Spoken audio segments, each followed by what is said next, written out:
Look at the wall behind you. There is a crack in it. There is a quake in all of us. A place where life hit hard, where something broke and never went back to the way it was. You already know the crack I mean. You have spent a lot of energy making sure no one else sees it. Here is the question this week puts in front of you. What do you do with the break? This is the two-pass challenge. Week 3, chaos or clarity. This is the week we stop running from the damage and learn to build with it. Every day this week touches an old wound. So let me say one thing before we go any further, and I mean it plainly. If you are carrying more than you can hold, you do not have to do it alone. In the U.S., call or text 988 for the Suicide and Crisis Lifeline 24/7. That number is not weakness. It is a rope. A man grabs the rope. Now the two paths. The path of chaos has one strategy for pain. Hide it. It paints over the crack with something cheap. It pretends the break never happened and hopes nobody looks too close. But a covered crack still spreads. Paint does not hold a wall together, and a wound you refuse to look at does not heal. It just goes quiet and waits. The path of clarity does what the old craftsman understood. There is an art where a shattered bowl is repaired with molten gold. The break is not hidden, it is filled, and the very place it shattered becomes the most beautiful thing about it. The gold runs exactly where the damage ran. Sit with that because it changes everything. Your brokenness is not the end of your story. It is the raw material of the strongest version of you. So stop hiding the crack. Fill it with what you have survived. But you cannot fill a crack you will not look at. That is the next step, and it is the hardest one. Picture a man on the edge of his bed, head in his hands, carrying something heavy he has never said out loud to a single soul. The path of chaos drowns it. It reaches for the noise, the scroll, the drink, the distraction, anything to keep from feeling the weight. But pain buried alive does not die. It waits underground, and it runs your life from down there. The path of clarity brings the burden into the light. It says the thing out loud, to a brother or onto a page. Because a weight named is a weight you can finally carry. The naming is not the collapse. The naming is the beginning of the lift. And this is where the forge comes in, because the forge is the whole idea this week. The forge does not use heat to destroy the iron. It uses heat to refine it. The fire is not punishment. The fire is the process. Your hardest season is not here to break you.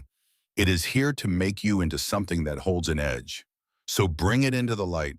Then keep going, because the next path is about what the fire leaves behind. The scar. Run your fingers over an old one. For a second, the shame comes back with it. The path of chaos reads that scar as a verdict. Proof of what you lost. Evidence of the day you were not strong enough. A thing to hide under a sleeve.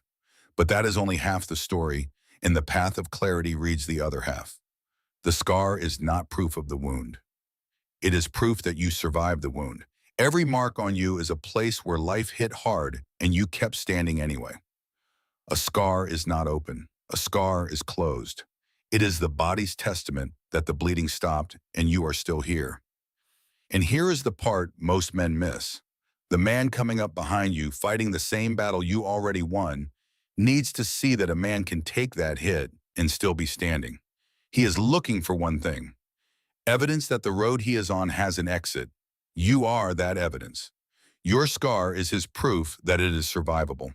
So wear it honestly, not as a trophy, as a testament. Now, why does any of this happen? That is the question that eats men alive, so let us take it head on. You are venting again, filling a page or a friend's ear with everything that is wrong.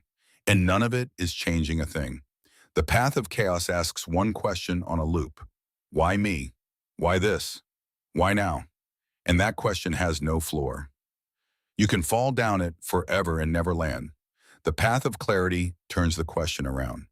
It stops asking, why is this happening to me? And starts asking, what is this trying to teach me? Hardship is a brutal teacher, but it is a teacher. Every difficult season is trying to build something into you. Patience, humility, strength, depth. But only if you stop cursing the lesson long enough to learn it. So do not just survive this season. Let it refine you. But a lesson learned in calm means nothing if it vanishes the second the pressure returns. That is the next path, and it is the spine of the whole week. Principle, not mood. Think of a worn book on a table, pages marked and stained from 1,000 mornings. The question is not whether you own it. The question is whether you live by it. The path of chaos treats a man's principles like a costume. It wears the label. It quotes the line. It posts the right words. But the moment life gets hard, it does whatever it feels like in that moment. The path of clarity treats principle as a foundation. It reads, it practices, it drills the same few truths until they stop being ideas and become reflexes. Because a mood will lie to you. A mood will tell you to quit, to lash out, to numb, to hide. Practice principle does not care what the mood says. When you build your life on practice principle instead of passing mood, you build a resilience the world cannot shake. Storms do not move a man who is anchored to bedrock. So pick your principles. Then live them when it costs you, because that is the only time they were ever going to count. And once you are anchored, you can do something you could not do while you were still drowning. You can reach. Picture a stranger struggling in the rain, and you are not exactly having your best day either. The path of chaos waits. It tells you that you have to get your own house perfectly in order before you have any right to help anyone. So it waits and waits. And the help never comes because no man is ever finished. The path of clarity leads from the middle of its own mess. You do not need to be whole to be useful. You just need to be willing. And here is what the struggling man forgets. When you reach down to steady another man, you find your own feet again. You do not do it to fix him. You do it to remember your own strength. So do not wait until you are perfect. Lead from exactly where you are. Which brings us to the last path this week. The one that sounds impossible until you try it. You are standing in a downpour, soaked through, looking up into a storm you did not ask for. The path of chaos curses the rain. It rages at the timing, the unfairness, the sheer inconvenience of being tested right now. And the raging changes nothing except your own peace. The path of clarity does something stranger.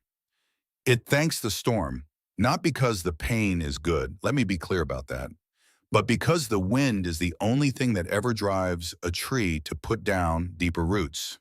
A tree grown in a greenhouse, with no wind and no strain, grows tall and hollow and falls in the first real gale. The struggle you are cursing is the exact thing forcing you to grow a stronger hold on the ground.